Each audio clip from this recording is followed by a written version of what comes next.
All India Ambedkar యువజన సంఘం తెలంగాణ అంబేద్కర్ భవన్ నిర్మాణ కమిటీ చారిటబుల్ ట్రస్ట్ ఆధ్వర్యంలో బహుజన పాలకుడు ఛత్రపతి శివాజీ మహారాజ్ 396వ జయంతి ఘనంగా నిర్వహించారు. గురువారం గోదావరికని పట్టణంలోని తెలంగాణ అంబేద్కర్ భవన్ నిర్మాణ కమిటీ చారిటబుల్ ట్రస్ట్ భవనంలో నిర్వహించిన శివాజీ జయంతోత్సవ కార్యక్రమంలో భవన్ నిర్మాణ committee charitable trust chairman Nathari Rayamallu, all India Ambedkar యువజన సంఘం రాష్ట్ర వర్కింగ్ ప్రెసిడెంట్ బొంకూరి మధు, రాష్ట్ర ఉపాధ్యక్షులు మైస రాజేష్లు శివాజీ చిత్రపటానికి పూలమాలలు వేసి ఘన నివాళులర్పించారు.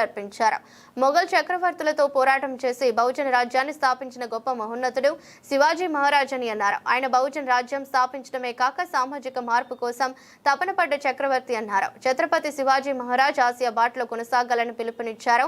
ఆల్ ఇండియా అంబేద్కర్ యువజన సంఘం రామగుండ మున్సిపల్ కార్పొరేషన్ నాయకులు యాసర్ల చిరంజీవి అధ్యక్షతన జరిగిన కార్యక్రమంలో హలో తెలంగాణ అంబేద్కర్ భవన్ నిర్మాణ committee charitable trust chairman Nathari Rayamallu, all India Ambedkar యువజన సంఘం రాష్ట్ర వర్కింగ్ ప్రెసిడెంట్ బొంకూరి మధు, రాష్ట్ర ఉపాధ్యక్షులు Maisa Rajesh, ఎస్సీ/ఎస్టీ atrocity vigilance and monitoring committee సభ్యులు రాష్ట్ర ఉపాధ్యక్షులు కవంపల్లి సతీష్, రాష్ట్ర కార్యవర్గ సభ్యులు ఇరుగురాల కృష్ణయ్య, జిల్లా కో కన్వీనర్లు Akunuri Bala Ankusha, Gaddala Shashibhushan, Intibilli Ravinder Kumar, Singareni SC ST employees welfare association నాయకులు బొచ్చు శంకర్, ఆల్ ఇండియా అంబేద్కర్ యువజన సంఘం జిల్లా నాయకులు బూడిద సమ్మయ్య, మేకల సురేష్, గోదావరి కళా సంఘాల సమైక్య సలహాదారులు కాశీపాక రాజమౌళి, బహుజన సాహిత్య అకాడమీ రాష్ట్ర ఆర్గనైజింగ్ సెక్రటరీ బాది వెంకటేశం, ఆల్ ఇండియా అంబేద్కర్ యువజన సంఘం రామగుండ మున్సిపల్ కార్పొరేషన్ నాయకులు పుల్లూరి మహేందర్, కనకం గణేష్, డాన్స్ మాస్టర్ దేవా పాల్గొన్నారు.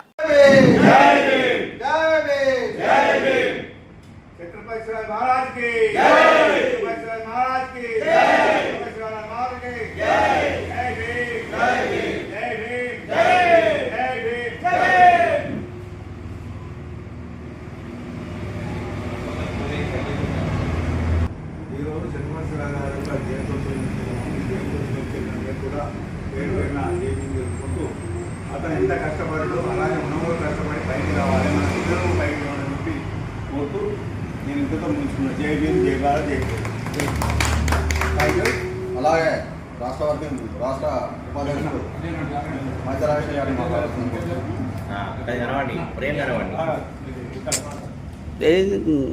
బాల నిర్మాణ కమిటీ రాష్ట్ర ఉపాధ్యక్షుడు మైసరాజేష్ గారిని మాట్లాడుతున్నాను. ఛత్రపతి శివాజీ జయంతి సందర్భంగా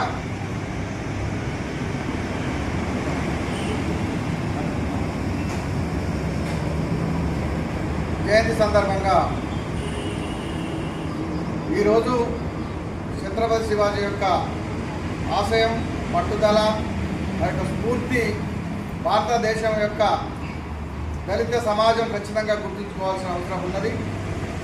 దాన్ని ఈ దళిత బహుజనులు ఆచరిస్తూ ఒక ఆశయం కోసం శివాజీ గారు ఎట్లయితే పోరాటం చేసిర్రో, దళిత బహుజనులు మన హక్కుల కోసం, మన సమాజ విధానం కోసం, మన యొక్క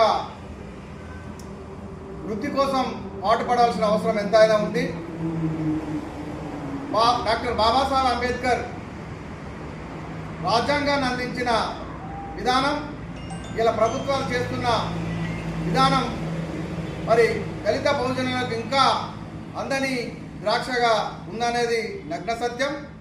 మరి మహనీయుల యొక్క చరిత్రను ఖచ్చితంగా రాబోయే తరానికి చెప్పాలంటే శివాజీ లాంటి వారు మహనీయుల యొక్క జయంతులు, వర్ధంతులు మనం తూచా తప్పకుండా చేస్తూ మరి ఆశయ సాధనలో ఒకనాడు రాజరిక వ్యవస్థపై పోరాటం చేసి విజయం సాధించి ఈ చాతుర్వర్ణంలో బ్రాహ్మణ వ్యవస్థ ఏదైతే ఉందో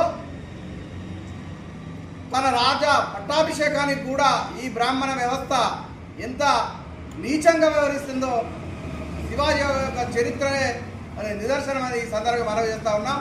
రాజైనా కూడా చేయితో పెట్టాల్సిన బొట్టు మరి కాలుతో పెట్టేంత నిరంకుశ విధానం మరి చవి చూసాం.